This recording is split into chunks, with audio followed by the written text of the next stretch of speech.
Have you ever noticed that the hardest season of your life only makes sense in hindsight? They feel like destruction at the time. Years later, you look back and you call them transformations. I lived through that more than once for a long time. I didn't really understand why until I remembered a story my dad told me when I was a little girl growing up in Baghdad. That story explained my life better than anything I've ever read. Every Friday, my dad would take me to a street called El Mutanabbi in Iraq, a street built for artists, writers, philosophers, and intellectuals. Looking back now, I am realizing that my dad was showing me where I was coming from. One day, he told me a story about a goddess named Inanna.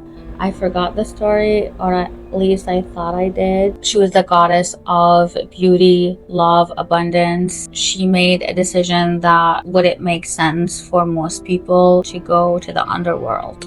And before she could enter, there were 7 gates. At every gate, she was stripped from something, her jewelry, her clothes, her identity. At the end, she had nothing to hide behind. When I first heard the story, I thought it was about losing everything.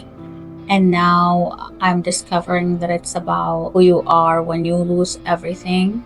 Because life was doing the same thing to me. It made me go through my own gates, not in one dramatic moment, slowly over the years. I left home. I questioned the future that everyone had imagined for me. For 13 years, every morning I would straighten my hair. At the time, I told myself that I was just trying to fix my curls, but looking back, I was trying to become someone the world would accept. Maybe you're standing at one of your 7 gates right now. Maybe life is asking you to let go of a title, a dream, a relationship, an identity you've outgrown. But don't mistake the middle of the story for your ending. Inanna wasn't remembered for her descending, she was remembered for her returning. Maybe one day you will look back on this season and remember that it wasn't the chapter that broke you, it was the chapter that introduced you to yourself.